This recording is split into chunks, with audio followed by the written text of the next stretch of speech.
What's up, Buck fans? You are listening to the Aftermath on 102.9, the Game Broad Street South Radio. I hope y'all are doing well tonight.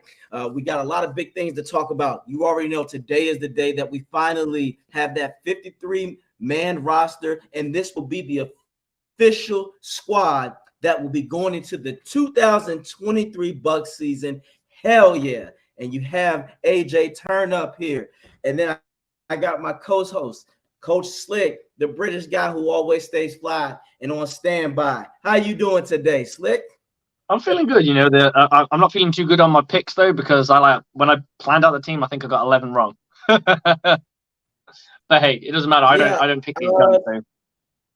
No worries, but man, I think I was pretty close. I only missed like maybe 4 or 5. The 2 big ones that hit me was that I got wrong was O'Connor and Moore. So yeah. I was almost dead on. I pat myself on the back. So but yes, no further ado, guys. Let's break down this 53-man roster. I'm gonna just give let's put it up, guys. So this is your Buccaneers. Look at all that. So I already can tell you nobody is shocked. Look, the big people we knew for sure was Baker, Evans. Basically the entire team almost that was here last year. Now the biggest thing that I saw was the removal of O'Connor. I'm kind of shocked. You know, he was a good role player, but I guess they decided to move on. But if you look at this defense right now, guys, Cansey, Vita Vea, and Gaines had a really good preseason. He had a good preseason. He's been a star for quite a while as well, and he started next to Aaron Donald, so he can't be too shabby, right? Nope. And that was a good defensive front. So hopefully, we bring in Cansey, you bring in Vita Vea, that just really solidifies it. And then the backups there, you got Logan Hall, who needs to start playing a bit better. Golston, no surprise. I think it's just Gaines is that good. Is the problem there, and Cansey's the first round pick. You want to see what he can do. You don't want to put your first round pick on the bench. If he plays poorly, then you'll probably find that someone else will come in, but I don't see that happening. Mike Green was the one that basically took over from Patrick O'Connor, and I think maybe it's just down to youth. There's contracts for the younger you are at the beginning of the year. The beginning of your career is usually a little bit cheaper, but I don't think the Buccaneers are that tight. That would skimp on money that much, because it's not ridiculous amount of money. Maybe he could just do more on special teams. In fact, he's more versatile. Maybe he could play all 3 spots rather than maybe just one spot. For me, the big, we talk about this, obviously, David Moore was taken off the roster. I think we all had the Buccaneers go in 6 wide receivers. I think a lot of people did, just because of how good the wide receiver talent was. The only other thing, when I look at this, is obviously the quarterback position, but that's not a big deal. You know, he's going to go to practice squad, and he's going to be sat there ready to come in if he needs to. Then I'm just looking at the rest of this. No surprise there. I think he'll work himself into a starting spot. Good job for Tryon for keeping his starting role. I don't think that's, and I honestly believe that's not based on, he's a former first round pick, because he's year 3 now. You've got someone genuinely nipping at your heels. I think if they thought Yaya was genuinely better, they would put him in, but it takes a season, and we'll see how this guy handles it. The linebackers, none of us are in any sense of shock here. It is what it is. Anthony Nelson still makes his return. You've got Shaq Barrett. The corners, there's no real surprise there. I wasn't too keen on Zion McCullum in the preseason. I didn't see anything from him. I actually quite liked Isaacs more, to be honest. And I had to think who I was going to drop, and it was a case of either him or D. Delaney. I wasn't too sure, but D. Delaney can play safety, he can play corner, and he can play nickel. So he's just too versatile to take off the board. And then the rest of it kind of shook out the way it's supposed to. Only carrying 3 safeties, but that's probably because D. Delaney can play safety. Yeah, I'm glad we brought that up. I'm actually the unpolished, surprising gem that I could see that could possibly come out really well later on down the line. I'm very interested in Merriweather. I'm sorry, Merriweather. When I saw him during the preseason, he had a lot of explosiveness that I and intensity that I enjoy, and I think he's a solid tackler. I wouldn't be surprised if Bowles mix him up at the nickel or use him as a disguised blitzer. I can see him using that. Now, I want to go to this because we talked about this yesterday. The other day we were talking about tight ends. We said we thought we both went 4, and I like what they're doing. I think a lot of Buck fans were really concerned, like, hey, what's going on with Durham? Why hasn't he been utilized more? And like you said, with some of the other players, with Yaya, I think that they are taking it. They're not just giving them, thrusting them into the starting lineup or giving them. They have to earn their spot, and they see things that we don't. So for right now, maybe Durham is still in the developing process. He's only a rookie, guys. He hasn't played in the league yet. I like Otten and I like Wells. So I don't think anyone's going to outplay Otten for a while. I think it's going to take Payne Durham a year just to even challenge him. To be honest, I think Otten can be. I genuinely believe that Otten can be something special. But I just want to add this to make it a little bit nicer. If you look at this right now at this roster, there are 3 players from our team that are starting. We got a starting slot receiver, a starting defensive end, technically a defensive end or defensive lineman, and then a right guard. What did we say? Those picks have to be they have to be straight up. And then you got Yaya Diaby, who's going to put pressure to come in. We got a guy who's going to fill in the void, get a year's experience, and he may have to either fill in for Levante David next year, or he may end up being alongside Levante David if White decides to walk. And then this guy Merriweather, he's got an opportunity to be. He's like the third. He's the only second stringer. So there's a lot of youth on this team. This Buccaneers football team got young really, really quick. Yeah, that helps when you get when a 45-year-old retires and and you had a 34-year-old receiver in Julio. But I want to answer this question. Well, first of all, what's up, Christopher Cole? Yes, the roster is still fluid. I agree, but I want to go with Ben Cornett right here. This one gets me.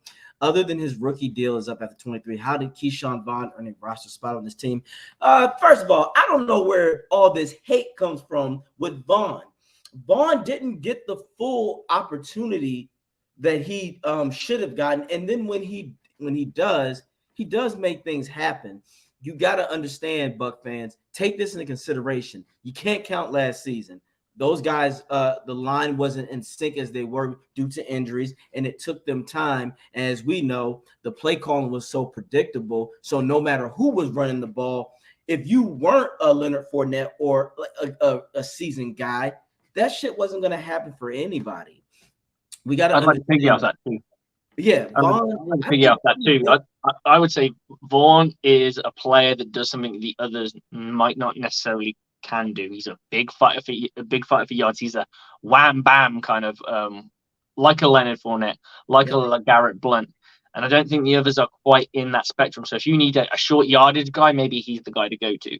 And not just that, we're not at practice. We're not sat there watching and then someone's just put Vaughn play special teams as well. So it comes down to what jobs can you do in special teams. If he can play gunner or he can play this or he can play that. So, respect to that. He's probably going to be on that. He's the 4th guy, so does it matter? Doesn't matter. It does not matter. But I am very special teams contributions when you're the 4th guy is gonna matter. Yeah. Sean Tucker's on the roll, so it doesn't matter. You said absolutely. I agree with you. However, Sean Tucker's in. So who do you think outplayed Vaughn in special teams and on the as a running back? I think you've got your 4 running backs that you can make an argument for Patrick Lamb, but he's way too green, No one's going to touch him on a practice on the practice squad. So you get a year of still developing him anyway. Maybe someone like Vaughn might go off it. I don't know. Right, and you always you do want a running back veteran presence to show to because they're the ones who are going to have experience on to adjust to the speed of the game. They know where to run. They know where to hit the holes. Let's be real, Ben. I hear you, but this is not going to be the preseason anymore. The regular season, Tucker and Edmonds, they're going to be going against the best of whatever team starting lineup, and they got to understand the speed of the game, how quick the gaps can close if they don't hit it the right way, or if they hesitate. And it's just going to be different with the impact. Again, these guys were going up mostly against second and third string guys.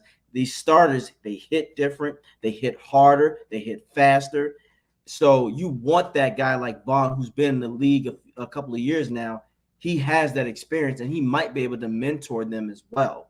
The running back situation, I do like it because we have depth, and everybody is special in their own way. As we see, Rachaad White, it can be a problem. The biggest thing that we have going for us, we have creativity finally. Let's see. That Baltimore game gave us a lot of hope, especially for someone like me. I saw something encouraging. I saw imagination. I saw belief.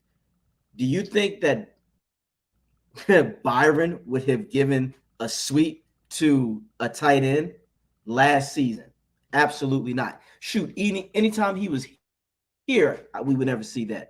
That I guarantee you that threw off the Ravens, and that threw off us Buck fans. I said, "Wow, a sweep to Otten? That's incredible." And And backing that's up what still your Slick running said, game. yeah, and Otten is going to be a guy. I think Otten has the potential to be a star type of tight end. So I think that he's is going to gonna, have a and really that's good gonna. sophomore year. I I really do. think so too. If I someone, I wouldn't be surprised if he has you can't take Cameron Brate's best year and say he's going to do that. So what's that? 6 or 7 touchdowns for 600 yards. I could genuinely believe that. I agree, and the thing is, he And has the he can potential to block be as well. better. That's the thing. You get almost like a Gronk-esque type guy. Like I'm not saying he's Gronk, I never would, unless he Right. shows it and proves it, But you've got somebody who's got size, speed, aggression. He can block. You can pass the ball to him. It's just probably getting him up to speed with NFL concepts. Probably if Brady had another year with him, he maybe could have turned him into even more. I'm not saying we need Brady back or anything, but I'm just saying like developing that chemistry. The one thing I wish the Buccaneers got last year or this year was Gronk to just join practice for a few times, just to spend a bit of time in that tight end room and like. But he did. Gronk has come out and said in a few social medias or on podcasts that he thinks Cade Otton is special. He So is. he's obviously been around. He's obviously been to a practice or two. So maybe he spent a bit more time than we think. Yeah. I think Cade Otton can also become that security blanket for Baker, especially in short down situations, because Otton does have the speed and he can run crisp routes to where a linebacker might not necessarily be able to keep up with him, or if they put a nickel corner on him, he can take advantage. Otten is a guy who can take advantage of. He could be a mismatch for a lot of defenses. So I do enjoy that. I can clearly see Baker like being like, that's okay. That could be his check down instead of going to a running back. Oh wow, Otten is wide open. Let me go give it to him. So the offense is set. With Evans, of course, he's going to do his thing. I would like Godwin to is have going seen to him in do. the preseason, though. If I'm honest, I would like to have seen him in the preseason. Yeah, I would have liked to see him too, but I I just don't think, want him too rusty game one. That's all.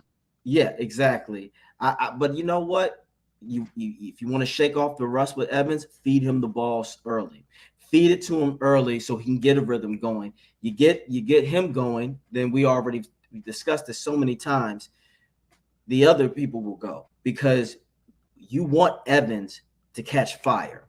He catches fire, the rest of the team will catch fire. I A guy agree. like that, Um, and I want to piggyback off of the Evans situation. We're going to talk about the roster for the remainder of the show, Buck fans. So don't Yeah, worry. We haven't even got to the defense yet. It's in full depth. But I want to go. I saw an article, and it was really it really got to me because I couldn't believe it. The disrespect to Evans is still you got real. you got the picture or anything? I'm gonna read it. I'm gonna definitely Right. read it. I'll I'm see gonna if I can read it find it. out loud because yeah, if you have it, I sent it in the group. But guys, the disrespect to Evans is unbelievable. So we have a former Buccaneer and Ian Beckles. He was talking about Mike Evans, and he was saying basically that he's on his last legs, and also former quarterback for the Bucs, Chris Sims, said the same thing. Now, we're gonna wait for a second for our co-host Slick to bring that up. But yes, it was just disrespectful, guys. So to paraphrase at the moment, they feel that because Mike Evans is at the age of 30, he is on his last legs of being good. They don't think that he has what it takes to be a spectacular elite receiver that he already is. I tell you what, Evans has been an elite receiver for the past 3 years. I don't care what anybody else says. He hit that peak to me around 2018. But the disrespect I say is if you're for Buck fans, and everybody else out there, Ian Beckles. So yeah, so I'm gonna read it, guys. Let me read it. Ian Beckles says you have to I can understand put it that on Mike screen, Evans. brother. Yes, sir. Let's read it, guys. You have Ian to Beckles. understand that Mike Evans is on his last legs, Beckles said. He's going to struggle to get 1,000 yards. That's the way it is. Chris Godwin's our number one guy. Okay. This offense passing wise is going to have to go through Chris Godwin. If Mike Evans is the number one guy, I think we're going to be in trouble. So let's hope that Chris Godwin is back to where Chris Godwin was a couple of years ago and he looks good. And then former Bucs QB Chris Sims, he said it as well that Evans' days are behind him and he's not the same player.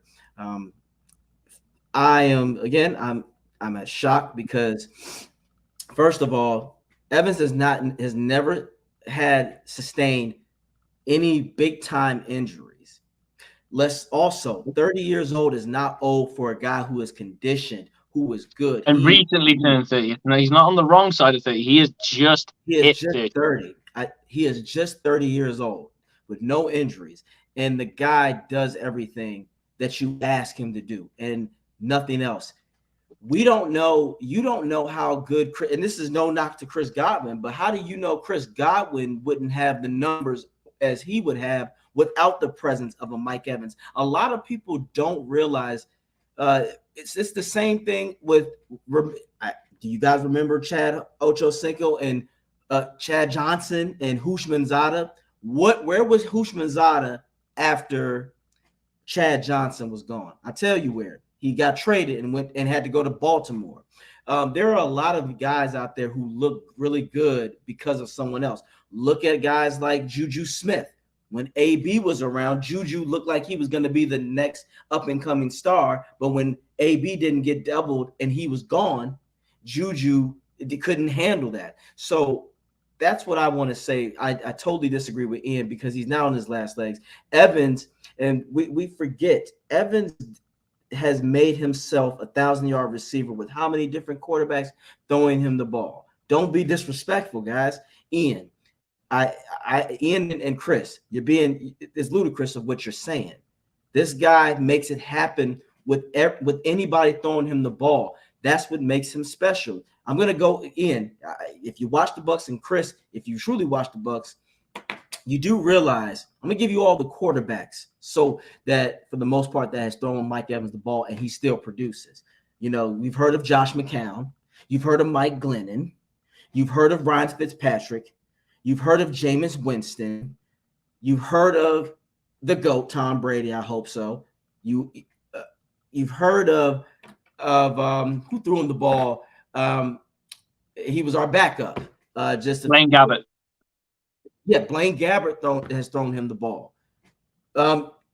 Baker has thrown it to him in practice, and so has Trask. Do you understand the pattern?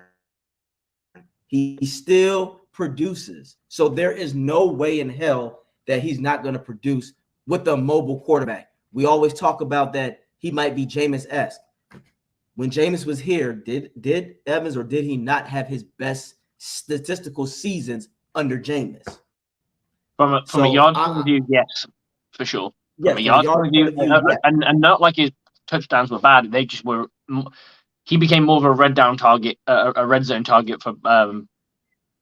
Brady. Yeah, for Brady. But at the same time, like, yeah, it wasn't just a red zone target. There's more to it than that. And that's where the disrespect comes in because again, we love Godwin. Godwin is a stud. We know that, but you want to have your offense around your best weapon.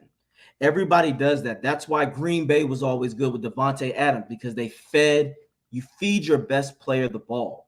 Jerry Rice, Randy Moss, every great receiver, they were feeding them the ball, and that actually works in Evans' favor. Can you imagine a true competent OC dedicating his time to say, look, no matter what, within the first quarter, we target Evans at least 5 to 8 times, no matter what.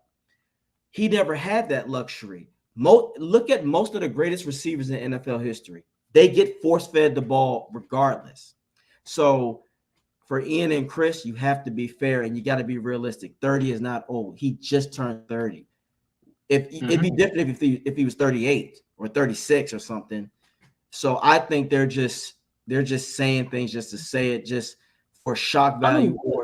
A lot of fans have always kind of felt that Chris Godwin can offer more because of his route running technique. Like, he does genuinely have a sexier and nicer runs a nicer route tree than Mike Evans. Yes. And I've been a maintainer of this, and I've said this since I've been on this show and since we've done other shows.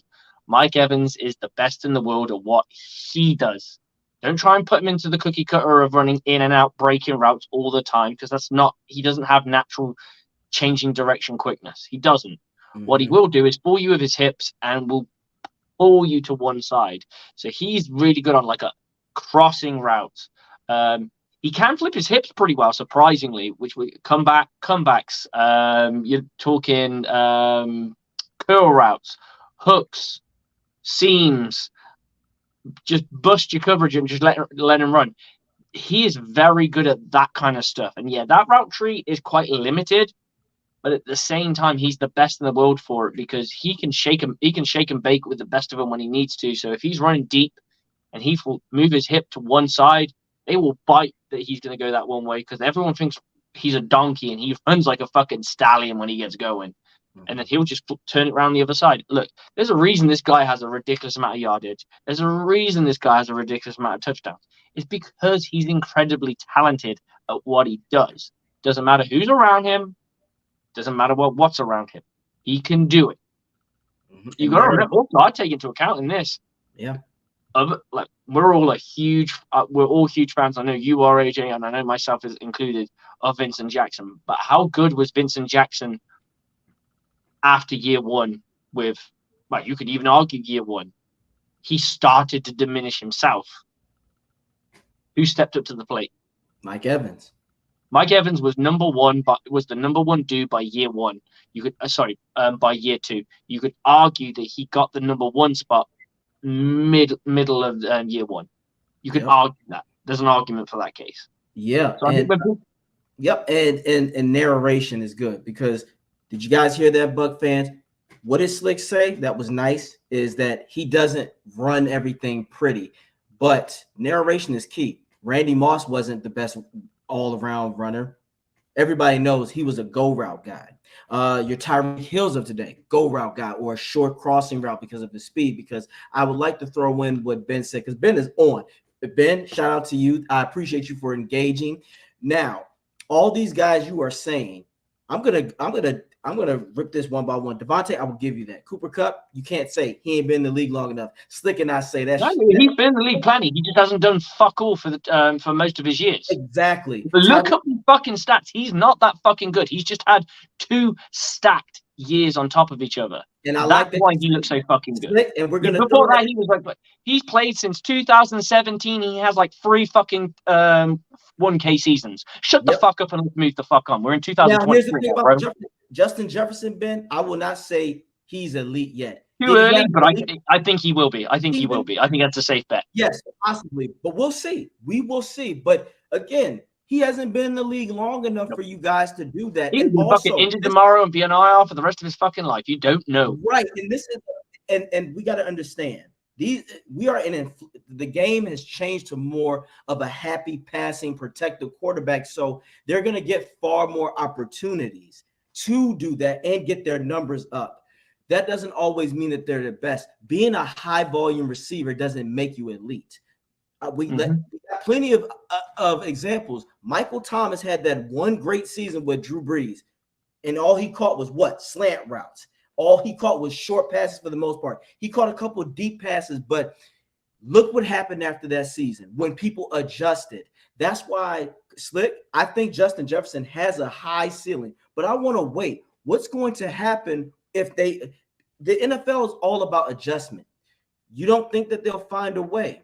And again, Evans, when he first came in, for me, I think Evans was a better guy than Justin was. He just didn't have a better quarterback thrown to him because his rookie season, people forget, Carlton Davis gave him the clinks when we played the Vikings in the 2020 season. You didn't hear anything from Justin Jefferson. Now people will say, oh, he was a rookie. So Evans was a rookie and he was balling. All I'm saying is, guys, Slick and I have said this, and Slick says it so eloquently. You got to give these guys at least 5 years. You can't just throw them in there because they look so good. And again, you have to take certain things into consideration. Justin Jefferson, did everyone? Who was the fucking player when Mike Evans was in? Let's say we'll go to Mike Evans' 3rd year, so he's still in his rookie contract. Who was the fucking stud? Who was the one that all the media talked about? OBJ. They were talking OBJ. About OBJ. Where the fuck has OBJ been? That can happen to Justin Jefferson. That can actually happen to Justin Jefferson. So let's give 5 years. 5 years is a good sample size. You've out your rookie. You're 1 year disconnected from your rookie year.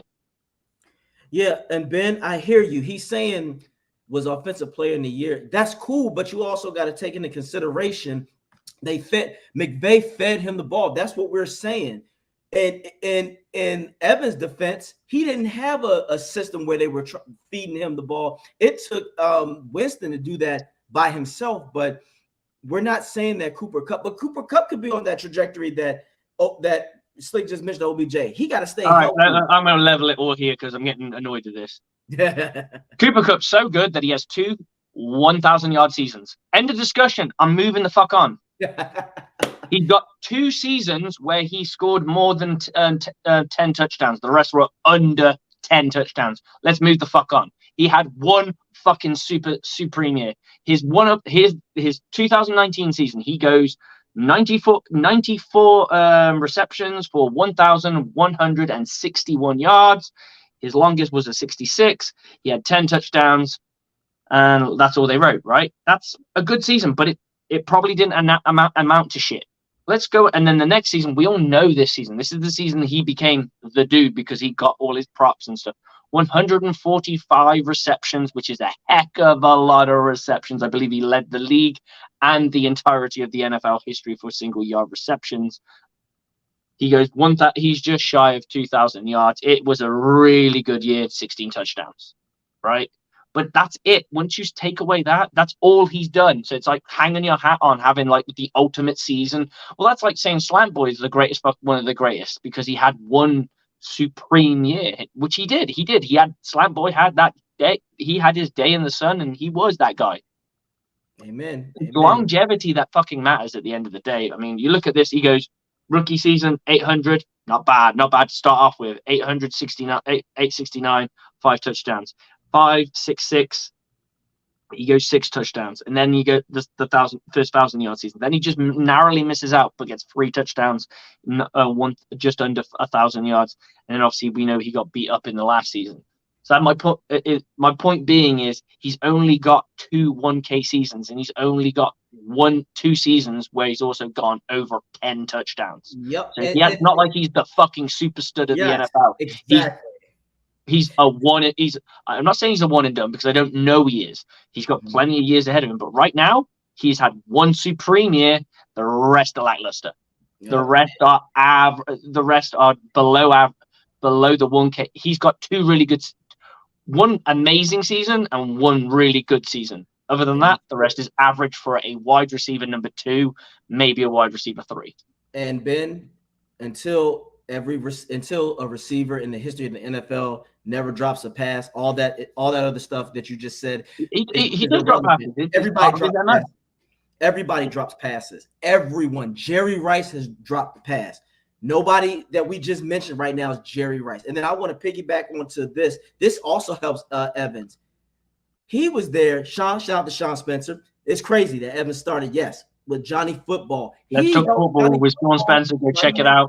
Exactly. So no matter whoever throws Evans the ball, he is the guy that is going to be there and make it happen. And that's what good players do. Good players make it happen regardless of who is on your squad. Because, again, this is narrative. I guarantee you this. If Mike Evans had a bigger personality, like an IG Honey personality of an OBJ, you'd give him more props. If he was on a more prominent, popular team, he would get more props. OBJ played for the Giants. So, of course, that's New York. That's the Big Apple.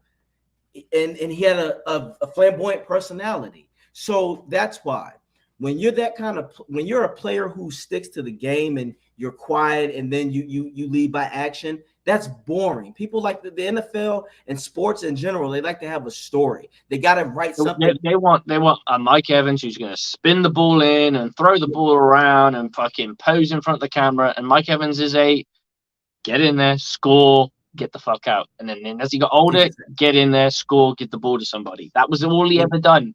He never danced. He never did anything. He just scored. He does have his little, I believe he has his own little shtick that he does where he points to the sky and then does his little thing that he does. But he's not known for being like, look at me guy. And he never has been. And I think that's the beauty of it. And I just want to go with Ben Cornett on this one, just for you, Ben Cornett. Yes, but I'm with you, Slick, because and go check out Ben Cornett stuff, because Ben Cornett does like Face the Heels on a Monday, I believe. I can't even remember the amount of shows this guy. He has a show on the Friday. I know he has a book show. I'm not 100% sure when that is, but that guy has got shows upon shows upon shows, and it is all good stuff. So go check out Ben Cornett. He's on Facebook. You get into Ben Cornett, you'll find all his stuff, and he is a stud. Same as Sean Spencer as well. He got Let's Talk Football. He's got all his stuff going on, so go check those guys out. Even if you're not a Bucs fan and you're just a football fan, go check them out. Trust and believe. And Ben also gives good nicknames, especially to Bucs players. So, Pastor Servassier, shout out to you, Ben, on that one.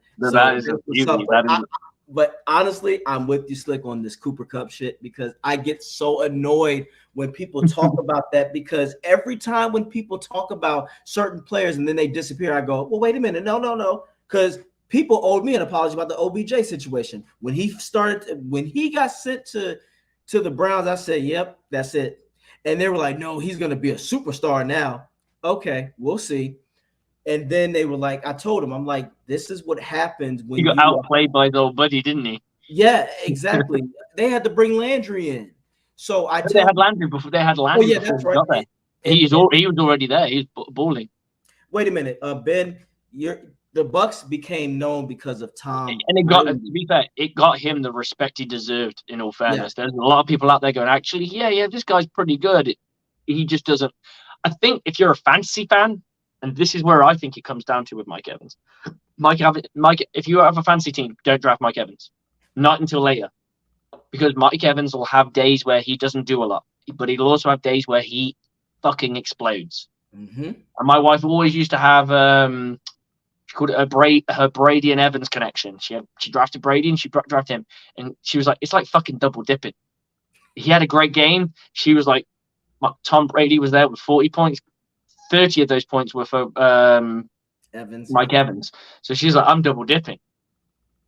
Yeah, and Now, I'm not gonna lie, Slick. In 2021, I did that, but I was thriving because I knew the Mm-hmm. offense was gonna be humming like that. Mm-hmm.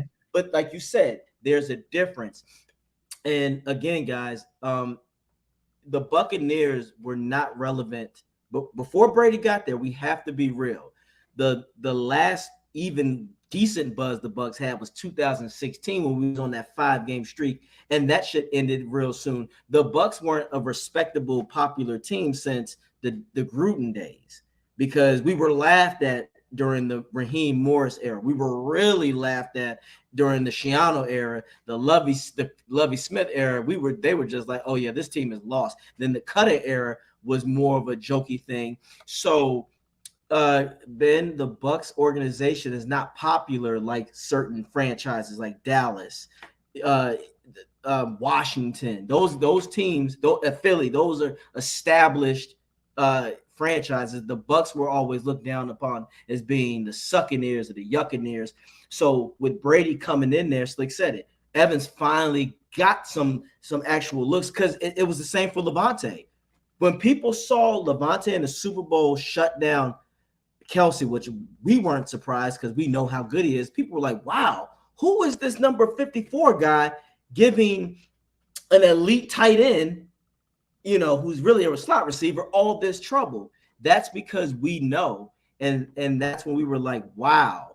And I like to go back to what Christopher said. Yes, OBJ is living off that one-hand catch, but it ain't really just OBJ. It's the He's media. now living off that Super Bowl as well now, though. That's Yeah, the thing. I mean, don't get me wrong. He is an elite. He is one of those players that has these, like, he can be an elite player. I think the problem was he just didn't settle into the right. He probably mismanaged a little bit. yeah. And I don't think he's one of those people who can fight through adversity quite as much. I think he's always been No. used to being the man. He goes to LSU, is the stud at LSU, and then he goes to the Giants. Who did they really have? So he got to be the stud there. Yeah. And not that he wasn't the stud. A lot of the NFL like insiders all expected that Browns offense to be like insane, and Yeah. it was for a bit, like for that season that they were For 2 together. seconds. It took them time to kind of acclimatize and stuff like that. And it never became what it was expected to be. Like they had the tight end, they had a really solid tight end in Njoku. Then they had the 2 wide receivers that were best buddies, they're best friends. Right. They had a Exactly. decent. They had a 2-headed running back monster, and they had a quarterback who we now have. Everything was set, and they had a defense that was good. It wasn't great, but it was good. And they just could never get it right. And I think that's because they messed around with a few different things. They had the wrong person here and a wrong person there. And it just kind of messed everything up. They got in the funk. Yep. And I'm going to say this. OBJ did not win that. He was an icing on the cake. He was a bonus. We know the true MVP for the Rams that season was Von Miller. And I say Von Miller single-handedly wins the Super Bowl for this team. You know why? Von Miller does. If Von Miller's not on that team and they play the Bucs would have easily beaten the Rams. And I tell people easily, you know why? Because Aaron Donald wasn't going off. As a matter of fact, Aaron Donald does not have a good history with the Bucs when it comes to sacks. Von Miller was the key ingredient, and without Wirfs being down, Von Miller wreaked havoc throughout the entire playoffs. Von Miller's not on that Rams team. The Bucs are back-to-back champions. I said what I said. So, guys, for I'm going to say something here now. We're talking about drops and catches. Who do you think got the most catches percentage-wise of less drops? So, like a high catch percentage. Who do you think got it with being over 1,000 yards? Because there are people here with almost like 99, but they caught one pass. Right. You know what I'm saying? I'm gonna tell you, Evans is still in the high percentages. All right, but who do you think it was? Just spitballing. You have to guess. Devontae. It was Chris Godwin. With 73%, 73.2% last year. Then it was Amon-Ra St. Brown. Mm-hmm. Then it was Travis Kelce. This is not wide receivers, this is receivers. Tyler Lockett, where Tyler Lockett comes in there. Then we got Stephon Diggs, Tyreek Hill, Devontae Smith, Justin Jefferson, CeeDee Lamb, Brandon Ayuk. T. Higgins. Now we're going. No one's turning up. Jamar Chase. Terry McLaughlin. Scary Terry. Jalen Waddle. DK Metcalf. Christian Kirk. AJ Brown. Mike Evans. He had better catch rate than Chris Olave.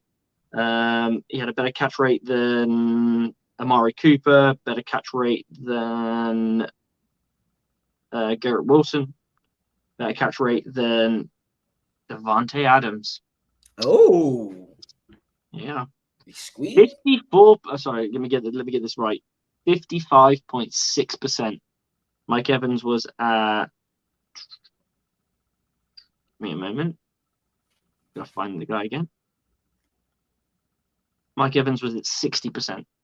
Wow. Right. And we just saw the difference was 10 point something percent. So, and I think that's the difference with being a slot receiver. A lot of these guys, if you run in breaking routes, sometimes you're looking at the quarterback as you turn. It's a lot easier to catch a fucking football when you're staring at the quarterback as you move your body. So, I think slot receivers do end up with a high percentage, but I don't see any Cooper Kupp in there. But then again, I was looking for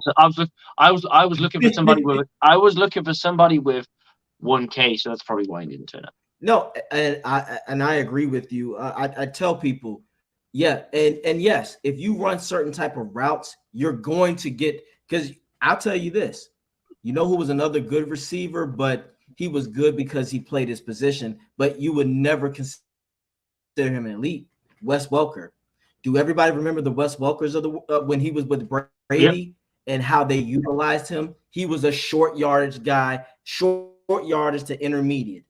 Did he have high receptions? Absolutely. But let's be real.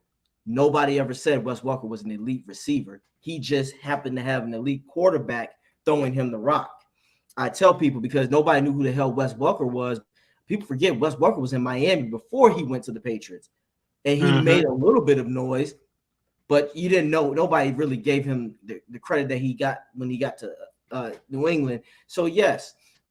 And you know what, guys? You know what? It's so good that we're talking about this, because you know what's going to settle this whole shit about Justin Jefferson being that guy? We'll see next week when he plays September 10th when he plays the Bucs. What a way to show us if you're going to be that guy, because now this will be his third season. He's that guy, but you also got to remember he's had Adam Thielen. He had a run game to live off. He had, they've not been devoid of talent. Now they are. Now he is that man. He has to be everything. And I think he's a very talented wide receiver. I think he could be really special. How far it goes, I don't know, because I'm not a believer in speculation. I'm with you 100% because I want to go with, what did you do? Okay, you did that. Okay, cool. Keep stacking, baby. Keep stacking. That's what I'm about. Yeah, keep stacking. Can you stay healthy? I'm not going to project shit. I hope, and I always say, I feel this person has got a potential. I feel this person can do this. I expect this person to do this, but I'm never going to flat out say. And I tell you what, if you ever want to go for shits and gigs, I've literally just put this up on my Facebook. I've shared the 2017 draft reaction from the Kansas City Chiefs. Put up a Facebook status about signing Patrick Mahomes. Go look at it. It is beautiful, because it is just full of Kansas City fans going, this guy's a fucking bum. This guy is trash. Why did we go with this? And apparently, if you see a couple of good ones, you see a couple of nice ones where they're going, yeah, I generally believe in this guy. And someone's like, you fucking edited your post. Fuck you. People have gone back through it. So they've gone and checked their shit and they're like, oh, fuck. Oh, yeah, no. It's like, but it is beautiful. Just if you ever just want entertainment value, just remember and this is why I always say to people, just be Caleb Williams or whoever you're thinking of in the draft, oh, we might get this guy. There are more guys that get drafted in the top 10 than they do top 10 in the draft that have done things. Like, you look at the last Super Bowl winners. How many of them have been a first round pick? First round, top 5. Not many. If in the past 5 years. I genuinely can't remember when Stafford was drafted. Stafford came out in 2008. Yeah, well, I can't remember when he got drafted. I do not know. Yeah, he was. He was 2008 because he was in Georgia and he had Nashawn Marino helping him out. So I remember that. But yes, you're right. I agree with you, and that's what I want to tell people. Like, don't tell me what you think. I want to. And first of all, you got to be healthy. With again, back to Cooper Kupp, he's not healthy enough. We don't even know what he's gonna be like returning. There are some guys who are not the same after injuries. Sometimes it's a mental thing, or it might be a physical handicap. They might not turn out to be the same. Our whole point that I want Ian Beckles and Sims to understand. He's a pick number 1. Yeah, he's a first overall in pick 1. So he's probably one of the first in recent years, in the last decade, you could say that has won a Super Bowl that is the first overall pick. Yep. That was 2009, and it took him to that was the 2009 draft, and that took him until 2021. So that's a lot of time in between. So yeah. So yes, like, don't just pin your hopes on one guy. Because sometimes, like, we all slate Dak Prescott because of the team that he's with, right?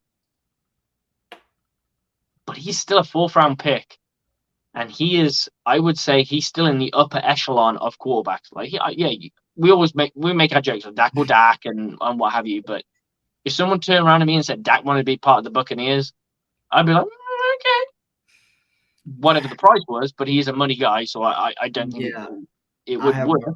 I'm just saying that I just think a lot of people forget that you can find talent in other places. Yeah, we're talking about this guy who's potentially going to be, who's literally earmarked to be the starter for the San Francisco 49ers. Like, can we stop with this? Oh, he's a 1st round pick and he's fucking.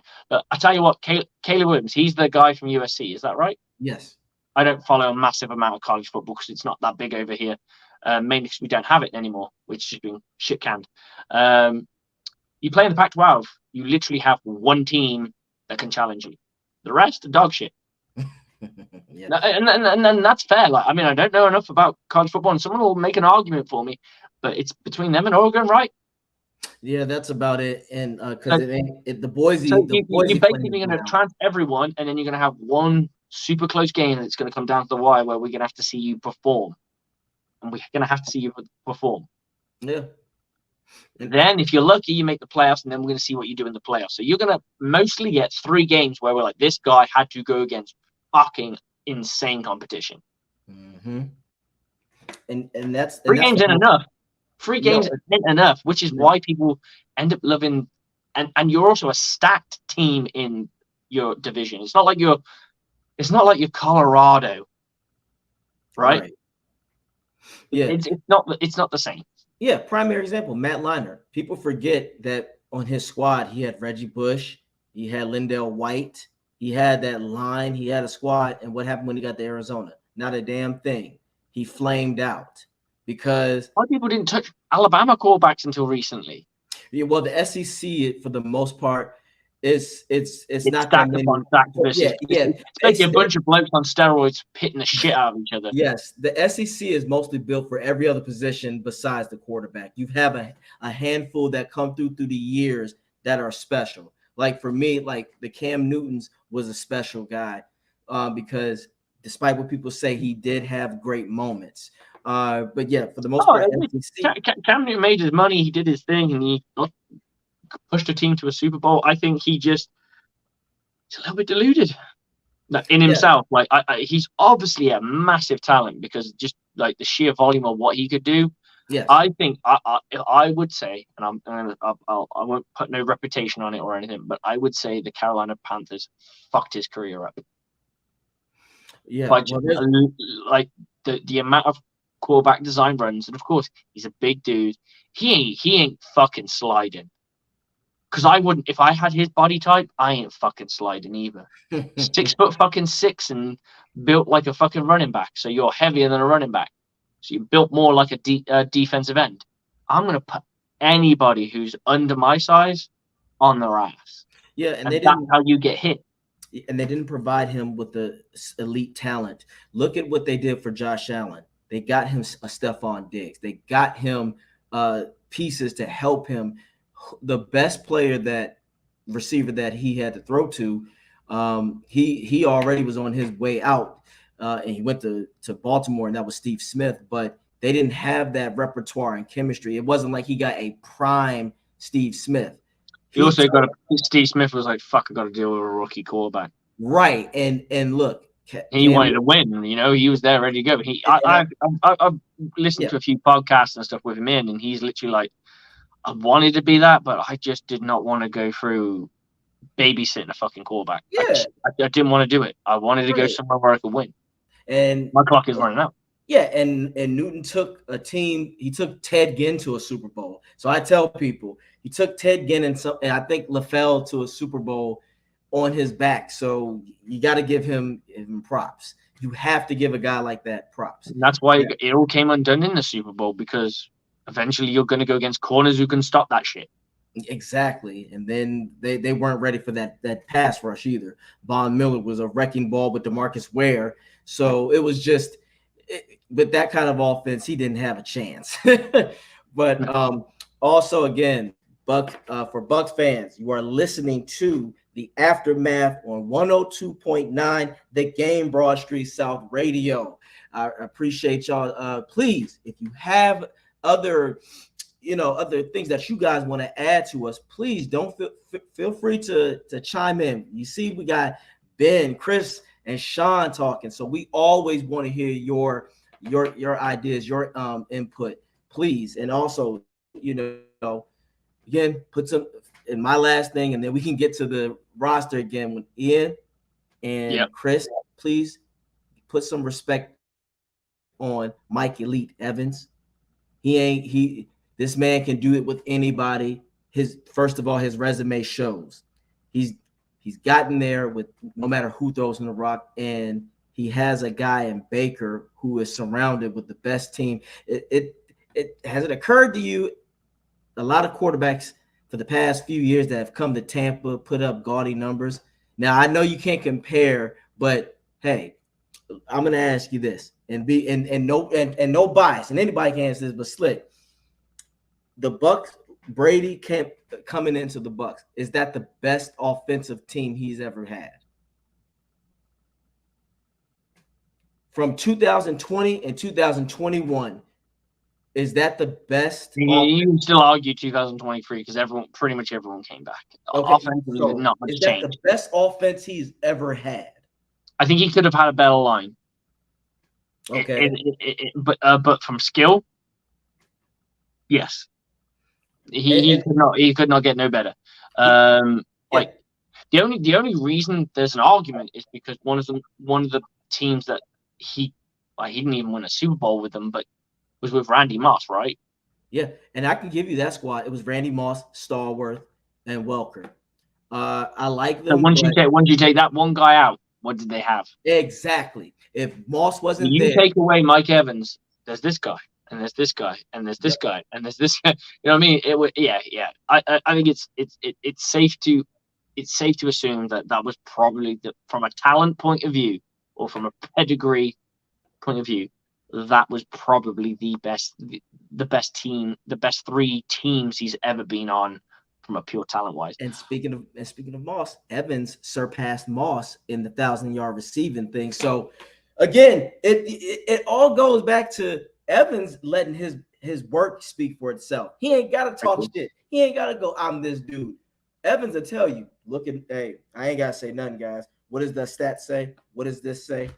Look at all my circumstances, and yet I still did it. I still had it. What is the criteria to get into the Hall of Fame in the sense of once you retire? What's the timeline? It's like 4 years? 5 years. I think it's 4 or 5. I could be wrong, but then they look at your numbers. All he needs to do is make sure when he retires after those 5 years, not one person's close to him. I agree. Because if he retires and he is the leader at like live when he's allegedly allowed to go, slated to go into the NFL Hall of Fame, and there's not a wide receiver 2 years at least a year separated from him. So we're going into, let's say what year we're in. So let's say he retires in 2025 for the sake of argument, because it's a nice round number. I'm not saying he's going to. So that means in 2030 he is going to go he has got his first chance to go in the Hall of Fame. So that means, off the top of my head, that somebody who's drafted in 2018 would have to have a consistent track record from 2018 to 2025. 2030 to kind of match him. To match it. Yeah, I agree. And that's assuming that he goes 1,000 yards for the next. And I think he will. And that's I agree. That's my point. If he goes into the Hall of Fame and he has that many seasons, so that's 2013, so that's 12 seasons of 1K seasons, which means he's probably going to be in about the 14 to 15K spectrum of yardage. It probably means that he's either close or surpassed the 100 touchdowns mark, and he's done 12 seasons back to back, whatever, right? Then he goes 5 years. No one else has come close. It's over. It's done. Because right now, when they're sat in that argument, they're at the table and they're right. So why should we put Mike Evans in? He's the only wide receiver in NFL history to have this many seasons where he's got this much. He's the only wide receiver to have recorded this many yards in this much amount of time. He's the only wide receiver he's one of this many wide receivers to record so many touchdowns in this short amount of time. Right now, there is nobody who's ever done what he's done. And if you sit around and say that, it doesn't matter about how many all pros. It doesn't matter how many whatever you got. Does he have a Super Bowl? Yes. Was he productive in that Super Bowl? The Super Bowl game, he had his moment. He wasn't the featured guy. That's fair. But he had his moments in the playoffs where he was the signature guy, like the New Orleans Saints, when he had that touchdown that punched him in the gut, like in Green Bay.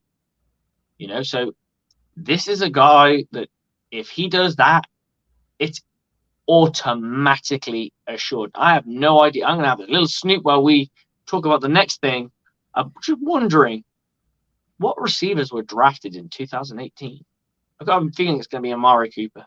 Yeah, that's my vibe feel. I think it was Amari. 2018. I can't remember that. Wasn't 2017. Godwin and Cooper came out around the same time, and Cooper will never be able to touch that anyway because he's only got two. He's got two. Yep, he couldn't finish. So he needs, at that point, he probably needs to go 11 back to back to match, right? Yep, agreed. So that counts him out. Hell, even Devontae hasn't done that. We'll go through it now just quickly because it's just popped up for me. I have got no wide receivers yet. So I mean, if this isn't DJ Moore, Calvin Ridley. Yeah. Now we're into the second round. Cortland Sutton. Christian Kirk.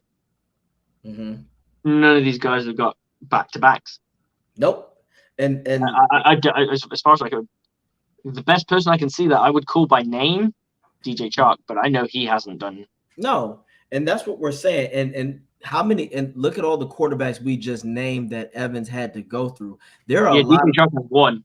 Yeah. So. Yeah.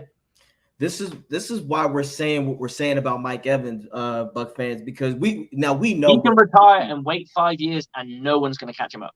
No one's going to catch him up. And if he does what he does, even if he does it for 10 years, and I'm saying this now, even if he only does it for 10 years and then next year he goes 700 and then the following year he goes 500 and he goes, you know what? The wheels are wearing off. I'm done. 5 years incomplete. he's still not going to have it. Like, where does that put him? So it'd be somebody who was drafted in 2020, I guess. Mm-hmm. Yeah, That could potentially catch him up.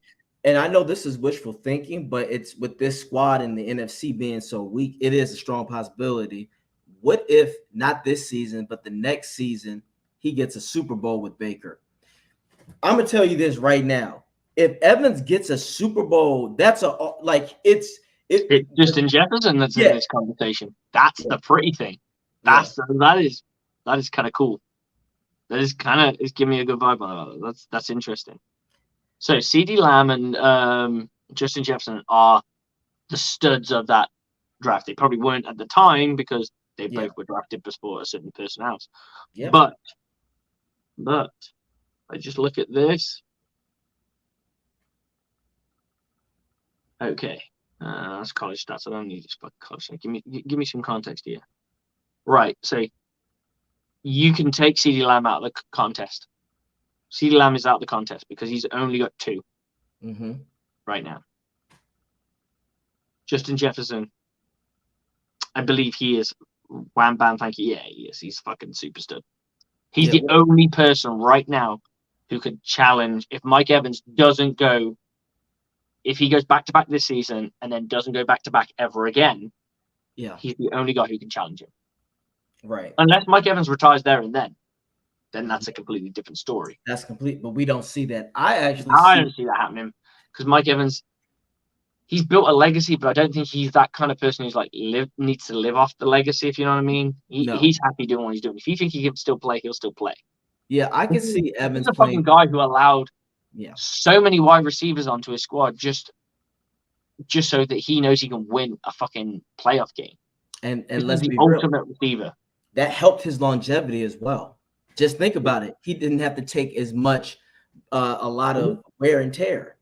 We go with Justin Jefferson on this, and so if Justin Jefferson let's say for the sake of argument, Justin Jefferson goes. I don't think it's going to stack. Justin Jefferson gets a 1,000-yard season, and then gains another 3. That puts him at 7 of them. Then Mike Evans retires. So, he would effectively beat him. But it's a big but. All it takes is one injury. Well, or it could just take a shitty quarterback. Here's the thing. What did you always say, Slick? Can these receivers do what Evans does? What happens if Kirk Cousins isn't there anymore? What if he gets like a sloppy quarterback? Can Justin Jefferson make that happen? I think that's what we're trying to say, guys. Nobody is up with Evans. It's a big if. It's a big if. And if Mike Evans and Evans is the only one who has delivered. Even the great Jerry Rice. Jerry Rice never had a shitty quarterback throw to him. He has 2 Hall of Famers, but he's literally had no one's doubting that any of these guys are bad or good or whatever, but no one's doubting that they're bad. We're just saying that Mike Evans has been around some crap. I tell you, the only other person that I put in Mike Evans' esteem, and people I would say he's like a poor man's Mike Evans, is the guy that just got. He used to be with the Texans. Oh God, he bounced around. Brandon Cooks. Brandon Cooks. That guy's amount of 1,000-yard seasons is actually kind of fucking insane. Well, and his speed was ridiculous. He had good speed too and good explosiveness. So, yes, but so now that we have talked about the great Evans, let's get on this 53-man roster again because I know y'all want to talk about it. Let's get to the defense side. I do want to start with Kancey. I do think that Kancey is going to be something special. I think it's going to be a slow start at first for certain things, but I see him making an impact. And the reason why is because Vita is entering his prime years now, and Vita will be the priority. Vita is so disgusting. The fact that guy got, I think it was 6 sacks last year. Yes, as a nose tackle. For a fucking nose tackle. That just goes to show that the NFL, when they pick their Pro Bowlers and they pick their All-Pro guys, they don't go traditional. If I'm picking a fucking pro team and I'm going traditional, like pure traditional, right? So you get two schools of thought on this, and I always believe that you've got to go with both of them. I'm going end, free tech, nose, end. First off, then I'm going to add this is where it gets interesting. I'm going to go right linebacker. I'm going to go strong side linebacker. I'm going to go weak side linebacker. I'm going to middle linebacker. But I'm also going to add two pass rush outside backers to my list. It sounds insane, but it's a completely different scheme. You can't turn around and say Levante David is Von Miller. You can't. That's not fair. That's not They're fair. completely different fucking players, but they both play strong side linebacker. Yep. They do. That's what they did. Yep. And that's unfair on, well, it depends on what you value. If you value a guy who can do it all, it's Levante David. If you're a lot relying on a guy who's going to put pressure on a quarterback, then it's Von Miller. I remember you used to see, why is Von Miller in the Pro Bowl and my guy's not? Oh, it's because my guy racks up fucking 125 25 tackles plus. My guy gets 3 interceptions, and my guy gets 4 forced fumbles. Forced fumbles. And he's got 18 tackles for a loss. And this cat's got fucking 40 tackles. Guess what? Your sacks are included in your fucking 40 tackles. You had 18 sacks. That means you only actually tackled somebody that wasn't a sack, probably 22 fucking times. Yep. Wow, the fuck done. That's like less than 2 tackles a game. Mm-hmm. That's what I don't like, me personally, right? Well, yeah, it's not, but I value what he does because his job is basically defensive end, but it's not a defensive end. He's a linebacker. Yep. Because he's in a 3-4 system, right? Yep. So you need to account for that. That needs to be added. Mm-hmm. And then you go into nickel needs to be added, in my opinion. Nickel needs to be added because who's the best corners? Well, these two guys are the best corner. Well, what about the nickel? The nickel has to have his respect. I'm telling you. Mm-hmm. Then you've got to have your safeties, and then it's the same thing on the offense. You have your fullback, but you're given prime position for a guy who doesn't play very much. Like, we're going to give you all pro. Fuck me, I've been all pro 12 seasons. 12 seasons. How many fucking times have you been all pro? I played in the league for fucking 10 years. I got 8 of them. That's impossible. It's like not impossible, but like it's a very hard position to really scout for, and you only play a certain amount of downs. Mm-hmm. Yeah, and certain positions it should be there because it is a position that's in use. So yeah, and certain plays are not sexy. A pass rush is sexier than stopping the run. For sure, absolutely, it always is. And we have to take that in consideration, like you said. Levante doesn't always not the most flashy person, but he gets the job done. And then certain schemes. Because here's another thing, people forget Levante can blitz too. Yep. During the Greg Schiano era, Levante, I damn near thought he was about to become a premier pass rusher the way that he was blitzing, and not only that, he knew how to get through and maneuver. But yes, I'm gonna go back to the Vita Vea. With Vita, you're gonna have to double Vita. Cansey, the pressure won't be so much on him because a lot of people I feel like because he's a first round, that's the only. I think it's a bully line, man. I look at this and I go, fuck me, they're 3 guys that look like they kick the shit out of anyone. Yeah. And also the depth, because Golston can come in there and clean up house. Remember, he's another one that's really good at stopping the run. So we have so many people who are good at so many different things that you're going to have to go, oh, shit, Vita can do both. I think Cansey will be able to do both. Golston, we know the run is locked down. We know Levante can stop the run and the pass. I do too. I like Gaines too. I think Gaines is going to be a nice rotation guy. So when someone like needs rest, he's like, I got you. I can get in there. I see him being a big relief for Vita Vea, just to keep Vita Vea fresh. So if you go in on like a you kind of end up giving Vita Vea what he needs. Like, I think the problem with Vita Vea is they tend to go to a 2 down lineman set. Like it used to always be. I can't remember the gentleman's name, but Sue. no, because Sue was an end, wasn't he? But there were sets where they would go Goulston, Sue, and it'll be Raheem Nunez, Roches, and somebody else. Yeah. Sometimes it would be some of these other guys, like a Mike Green kind of guy, who'd be there. That would be how they get respite, and because sometimes we played down with four down linemen, and we just kind of But the thing is, the beauty in that is someone like Cansey.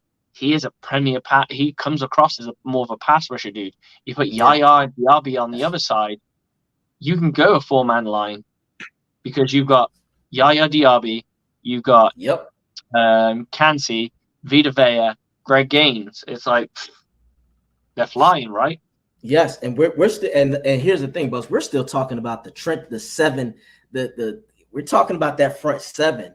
We haven't even gotten to truly like Devin, who's going to play with a chip on his shoulder for the dollars. So if he comes out, I've already said it. Slick has heard me. I said I think Devin is going to just ball. He's going to ball out because he's going to have that chip on his shoulder and that ego. He doesn't want to hear any slander. He wants to do his job. I do think if he wants to stay here, he'll stay here, and if he doesn't stay here, then he knows he's made a great case for himself to go somewhere else. Exactly, it's win-win for him, right? Like the Bucs don't want him, then he can go somewhere else, and he's going, yeah, this is my fucking best foot forward. And I go, yeah, you're a fucking stud. We'll go pay you some money. But I honestly think he'll probably find teams that are less cap weakened, and they generally tend to be teams that aren't as good. So he could end up playing for someone like the Jags.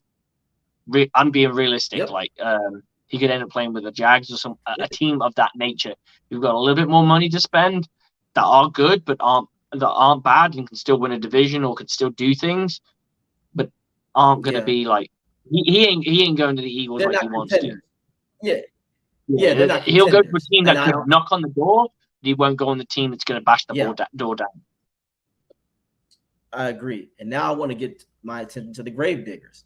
I think Carlton Davis is going to have a Pro Bowl year, and Antoine Winfield is going to have an elite year where people are going to say this is a top 3 safety. I see it, and I do think that Winfield will be a lot healthier this year.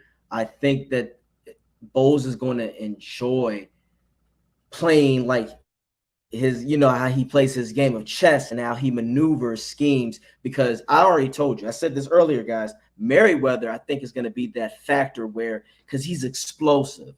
He gives me a little bit of Jordan Whitehead-esque kind of energy where he wants to go and make something happen. I saw it during the preseason. So I want to see what happens. I would not be surprised if certain times they say, Merriweather, you're going to blitz. Merriweather, you're going to do this.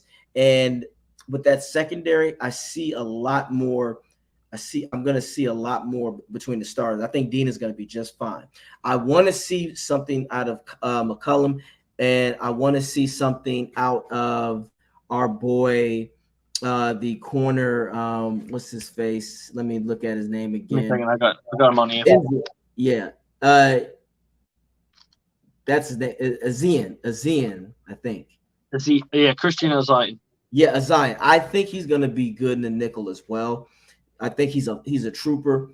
So this is why I have so much confidence, Slick, in the Bucs against the Vikings, because on paper right now, this is a superior team to the Vikings. You all, as much as we've been talking about Justin Jefferson, that is really the biggest name for the Vikings. I'm not scared of Kirk Cousins because he's got to pass to somebody, right? And there's only one person he can pass to. So if you bracket those two guys, give him a Colton Davis and say, Colton, your entire job today is just fucking keep this guy at bay. And what we're saying, fucking play the hands, fight the fucking hands. Mm-hmm. Don't worry if he gets past you, because if he does, someone else is biting down straight on fucking top of that dude. Yeah, Winfield. Yeah, and I don't think he wants. Justin Jefferson is not trying to have Winfield hit him, because we know you got to get off the line first. Okay, now I'm on the line. Now you got another motherfucker on you. Exactly, and now you still got Colton Davis underneath you, so you're sandwiched. I'm not saying you can do this to everyone. Some players will eat. I generally believe that well, I don't want to go down predictions, but I do still think that Justin Jefferson will have his, but I just don't think it'll be diminished and it won't be enough to win the game. So it's all well and good. We've seen fucking wide receivers have 150 yards and a touchdown, 2 touchdowns, and it ain't one shit. No, the game Because is that's over. all they had. Garbage points is that point, and garbage points. The first one might have been like the tone setter, and then it's like, okay, yeah, we'll go in, everyone's great, and then the other one's like the garbage yards, and like you said, so. And the Buccaneers, we know best about this because this is where, unfortunately, players like Mike Evans, they've got their yards sometimes in this area. They've got their touchdowns in this area. So he will get his. It's just, can you manage him to a point where he's so ineffective that he needs to be insanely good to win the game? Right. And that, I agree. Wait a minute. Christopher Cole Winfield is already injured. No, he'll be fine. I think he's resting. Yeah, I think he's resting off an injury. But again, I don't expect this defense, to be honest, to be out there on the field so long because they're good enough to. I think this year Bowles will really reinforce of turnovers. Now I know. I think that's what he wants, and the guys that we have, especially the people that we drafted, they can get you turnovers.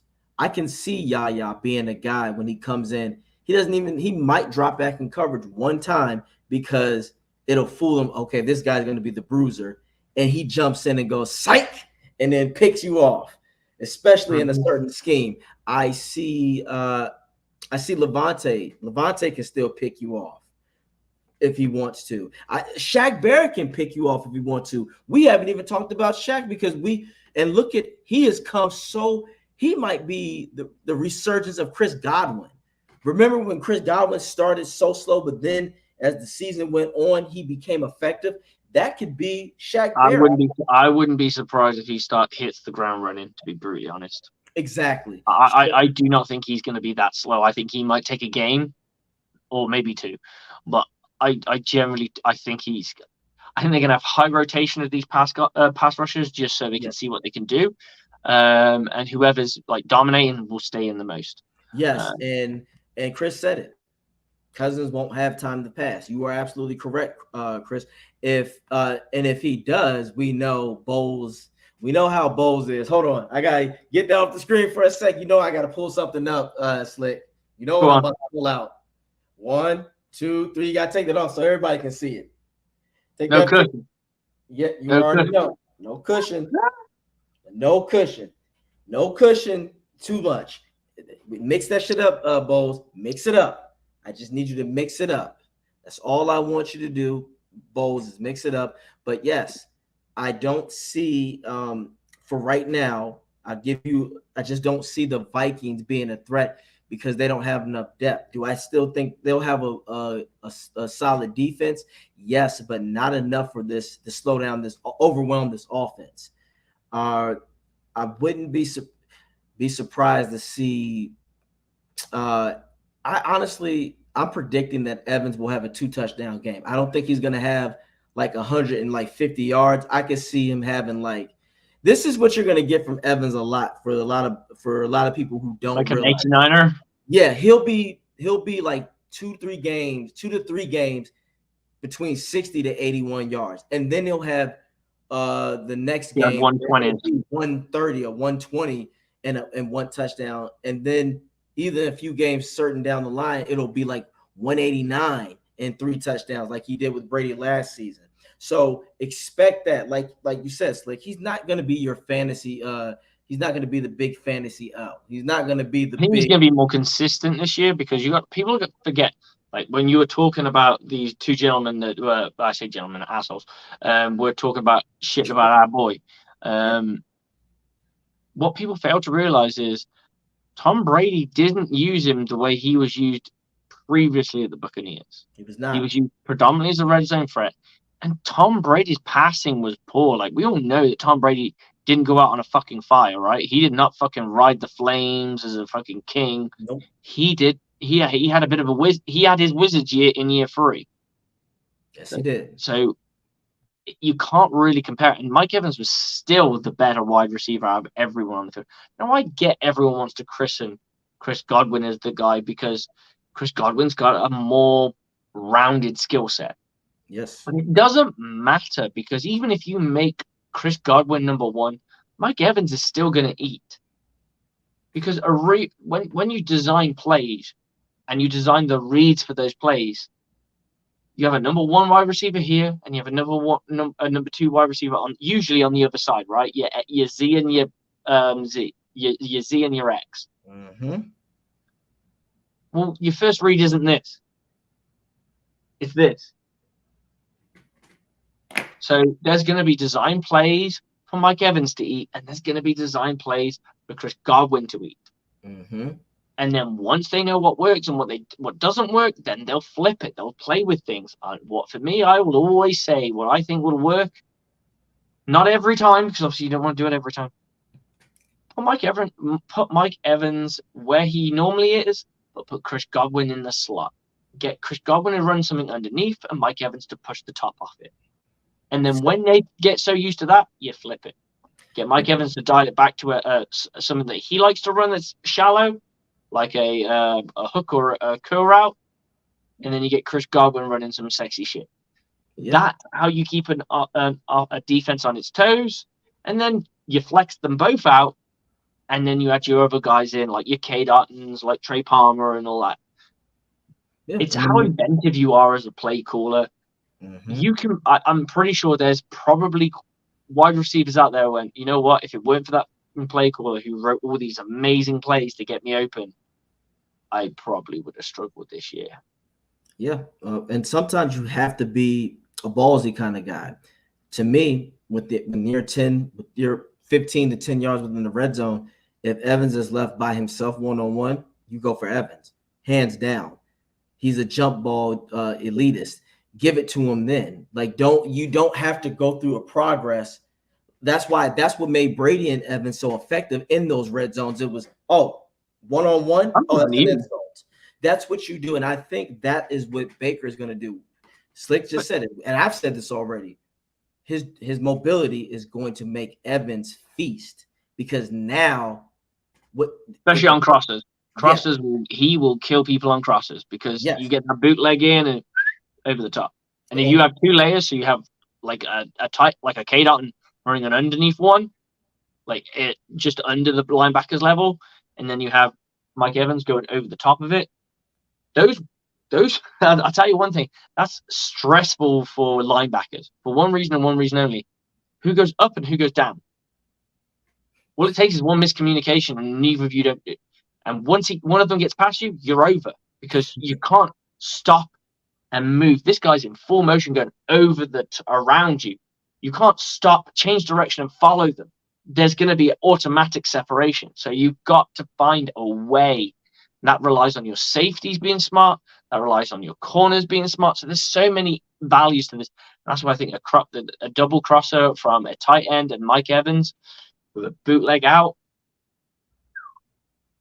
Yeah, you can't do it. Even a dump off from a running back as well. That you got 3 little layers. Get something, get a little bit more, get everything. And you got Baker as an improviser. Hey, you know what? I broke this down. I'm gonna move out the way. Boom, boom. Oh, Evans. Oh, I just beat him. Okay, zoom, and then he launches it. It's over. Evans is the priority, like you said. If Evans starts to eat, then they're gonna move. They're gonna have to. Oh shit! And it's the same the other way around. If Chris Godwin eats like these guys say he will, then Mike Evans will get his moments, because you can't have one without the other. They just work too well.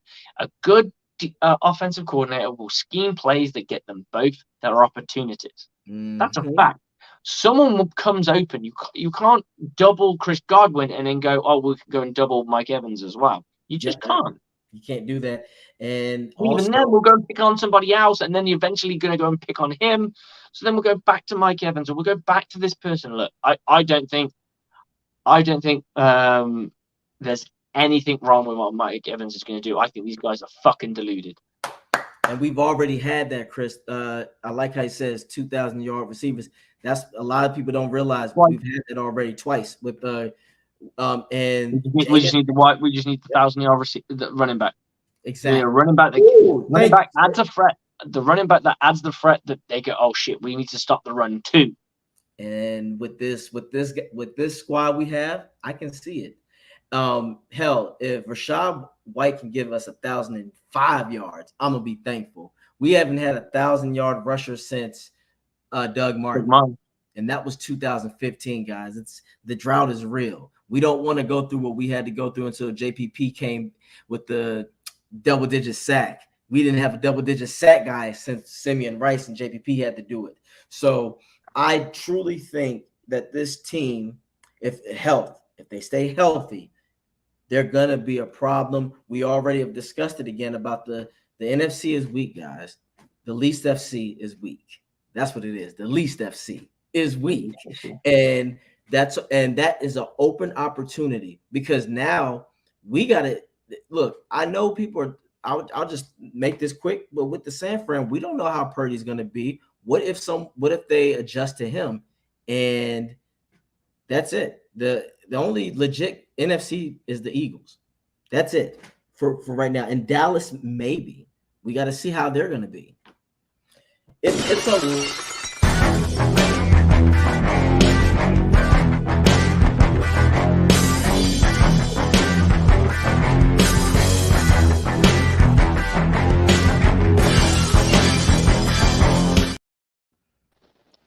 What's going on, dude? Get her done. This is the dude over here right in the path of Hurricane. I don't know, Vidalia. The hurricane, it's coming. Vidalia? I don't even know her. Hey, before Armageddon happens here and we're dodging like flying trees and cows and shit. I want to throw something out there. I know it's totally off topic. This is more me trolling people on Twitter.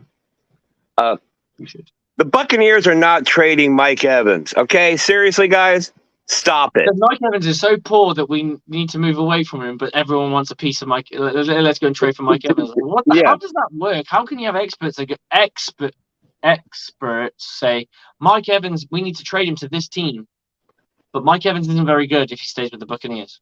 How does that work? Okay, Mike Evans had 1,000 yards receiving with Josh freaking McCown.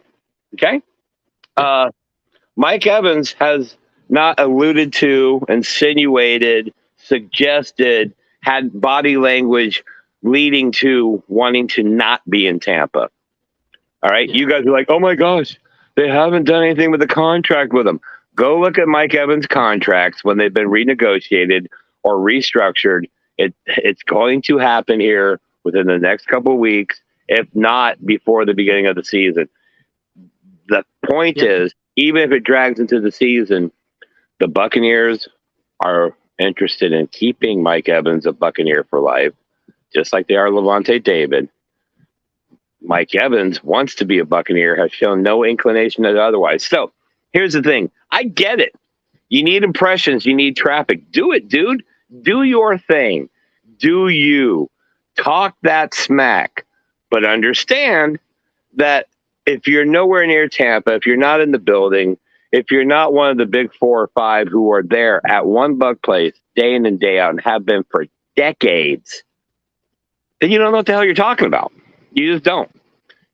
And that's cool. I get the content. So that's a shout out to all you. The Buccaneers are going to trade Mike Evans. You're about as smart as the Colts owner saying, we're not going to pay a running back that much. It's not worth it. But wait, we want to trade him for a first round and multiple picks. It doesn't work that way, homie. You can't be both. You can't say he's worth fuck all and then go, we want the earth for him, can you? Yeah, that makes no sense. Yeah. Not to mention it's the Buccaneers because Mike Evans got void years on his contract, right? Right. So if the Buccaneers were to trade Mike Evans, I'm pretty sure they would also in return have to cut some salary or restructure deals. So just so we're clear, your grand analysis, your grand opinion editorial, you douchers, is, the Buccaneers don't really have a chance. I mean, if Baker plays okay, they could actually push for a wild card spot. Cool. That's cool. That's cool. But then you also say, but they're going to probably trade Mike Evans. Dude, if you're saying if the quarterback position plays solid, they're a playoff contender, why the hell would they trade the leader of the team, for lack of a better way to put it. I mean, besides Levante David, who's got more pull in that locker room than Mike Evans? I'll wait. Exactly. So, again, public relations nightmare. Doesn't make sense as X and O's. Doesn't make sense financially. But you got to get a bunch of retweets and comments, didn't you, doucheberry? All right. That's really all I got. I wanted to say, Slick or AJ, what's that radio station again? Oh, you already know. It is the Aftermath on 102.9, the Game Broad Street South Radio. Look at that radio awareness. He was able to block his face so you couldn't see that he was looking down to read it. That's amazing, bro. That's amazing. But yeah, I just want to jump on and say thanks to you guys. Also, hey, if you're near that storm, don't be stupid. You're not brave. You're an idiot. Other than that, I'm going to jump off here before all hell breaks loose. But again, if the Buccaneers trade Mike Evans, never mind. That's not going to happen. The Bucs aren't trading Mike Evans. Okay, I'm not going to put because I can't afford to do that shit. They're not going to trade Mike. There's a better chance they trade Levante David. That's just a fact, and that's not happening. So there you go. That's not even either. All right, gentlemen, have a wonderful night. Sorry to interrupt it. Again, shout out to Broad Street South. Shout out to Angel and all the guys over there. And remember, there's a pretty big college football game on Thursday night. Florida Gators are traveling all the way. You Gator fans, they're traveling out to Utah, going to take on the Storm and Mormons. All right, I'm out of here. Chomp, chomp. So shout out to the Gators. Chomp, chomp. Shout out to my Gators. But yes, as you can see, guys, Evans has a lot of pull and a lot of respect and love from the Buccaneers organization. We've already, when it comes to discrediting dummies, because you can't say this person isn't worth something, but you want the whole thing, you want the whole land for this person. You get how that makes no sense, no logical sense. Yeah, Evans isn't going to be worth much, but I still want a third or a second round pick for him. People are going to look at you and go, huh? It doesn't work that way. If he's not worth so much, then why do you want? No, that it's not happening. It's not happening. Why would you take a primary weapon away? There was a genius one that I saw the other day saying that they should trade Mike Evans to the Jets. I believe it was for a fourth round pick this year, and a second round pick next year. And I'm like, because we're rebuilding. That was the argument. The Buccaneers need to rebuild. I'm like, we ain't building fuck all with a fourth round pick. We ain't rebuild unless we fucking strike gold. We ain't rebuilding anything with a fourth round pick, which means we've got to wait to 2025 before we can pick somebody else, which means Mike Evans has technically played 2 years in the NFL, potentially 2 years for another team before we get to use a second round pick. That is the dumbest thing. That's a Jets guy going, I really hope we can get Mike Evans. Because they're rebuilding, we'll just offer them anything. So I'm not taking, you can't rebuild on a fourth round pick. And someone will turn around to me and go, yeah, but you can put it in with some other picks and you might be able to trade up in the draft and get Caleb Williams. No. They're going to want 3 firsts. Whoever's got the number one pick who could draft Caleb Williams and they don't need him, they will want 3 first rounders. That's a fact. And you turn around and go, I'll give you a first rounder, I'll give you a second rounder, and I'll give you a second rounder from next year, and I'll give you a fourth round pick. They'll go, why? Why? Yeah, why would you want to do all that? I want firsts and seconds. That's what I want. That's what I would want. Exactly. So just to make things clear, Evans isn't going anywhere. The Bucs are going to be nice. And I just want to end off with this. Of course, we're going to talk about the Vikings coming up, obviously, next week. But right now, I want you to give me two players, yes, on offense and defense that you expect to make noise against the Vikings. Do you want to go like the newer guys? Yes, the newer guys. Because we know there's certain names on this team that we know. Yes, the new guys. So three guys on offense. Rachaad White has to show that he is the guy, right? We've seen a sample size. We haven't seen a complete size. So I want to see that. Because then that puts me at ease for at least, another 2 years before I have to worry about running backs. That's always nice. Because there's no guarantee that the one you draft is any good. Yes, you can pick up ones on the free agent. But anyway, going into it, Luke Goedeke. Can he handle that position to a point where he's handling right tackle better than, say, a certain somebody handled left tackle last year? If he can do that, even 25% better than Donovan Smith played left tackle, I'm feeling good. Because I don't expect him to be elite. I mean, if he is, then brilliant. But just handle it to a point where you're not being bullied. That we know you're going to give up sacks. We know you're going to. But just don't let our quarterback get put on his ass a lot. Don't be the problem. That's what I want to see. And then Trey Palmer. He now has the opportunity. I would go with a fourth one. It would probably be K. Dalton. But he now has the opportunity, Trey Palmer, to solidify himself as the slot receiver of realistically, from a skill set point of view, an offensive juggernaut. It just doesn't have. We just don't know what the quarterback can do yet. There's a question mark on that quarterback. If he can do what he could, we hope he can do, and what the expectation is for him, set by the coaching staff, then damn, Trey Palmer could be looking in for a 700-yard season with a fair few touchdowns to go with it. That's my hope. Defensively, I need Kancey to show off because we lost a guy. Now we're gaining a guy. Are you going to be that guy so we don't have to go and find somebody else? That's massive solidification for me. And another one is probably going to be, I'm just looking at my name, Yaya Diaby. Only because I want him to put so much pressure on Joe Tryon that it either forces Joe Tryon to be the man he should be, or Yaya Diaby leaves him in the dust and goes, I'm the man now. Yes. And then finally, Eisen. The reason being is he's going to be in a spot where he's going to have an opportunity to thrive in the nickel spot. And I want to see him do it. Because I don't want us to have to start moving pieces around. Because you know what will happen?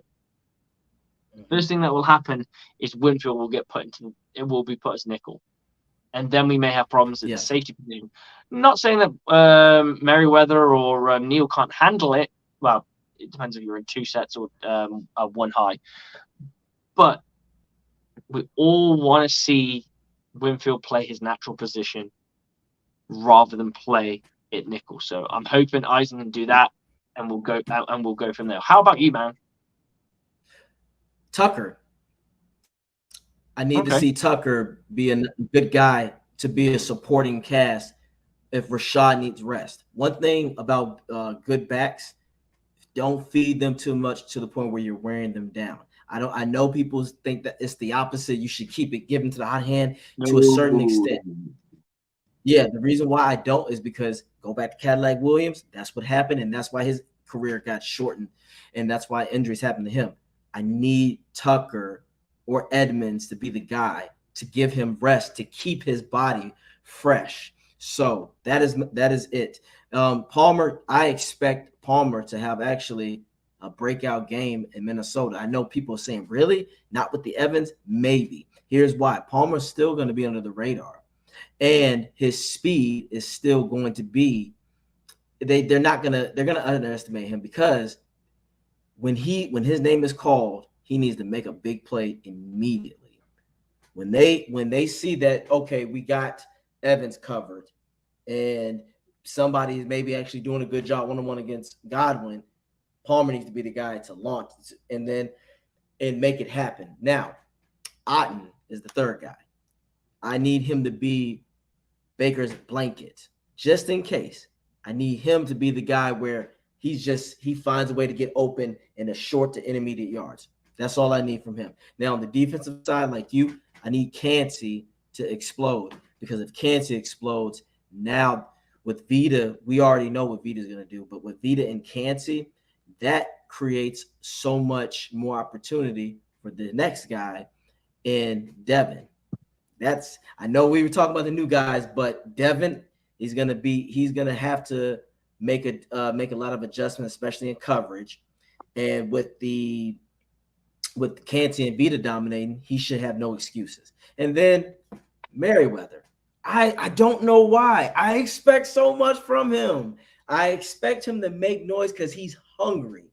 So those are my guys. I expect to see Merriweather be a guy who can tackle for loss kind of guy. So I see that. So that is me, and that's what I have at this point. And at this moment, y'all, again, I do appreciate you guys for checking us out here for the Aftermath 102.9, the game Broad Street South. Now, please, in the future, you can check me out, especially during the season. I have my own podcast, AJ. It's about Bucking Time, and also go to my my link on Instagram and check out the merchandise right here. That's got the good stuff here. Plenty of other things, and as always, go Bucs. Go Bucs. Yeah, Coach Slick. Angie, man, I'll catch you soon. Catch you soon.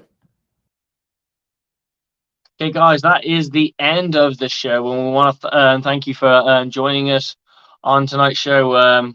We got a good bit of interaction from the Christopher Coles of the world, Ben Cornett, and Sean Spencer. But you are listening to this Aftermath show on 102.9 on the Game Broad Street South Radio. Check them out. Check out what they're doing. We're being broadcasted by them, so big thank you for them for giving us a little bit more exposure, or a fair bit more exposure. And then now we've got to wait a week. We got a bit of college football, but we got to wait a week before we get to see those Buccaneers lace them up, put those pads on, buckle them chin straps, and go to war. Hopefully, we get the season that we want, and there's a lot hanging on it. There is a lot hanging on it.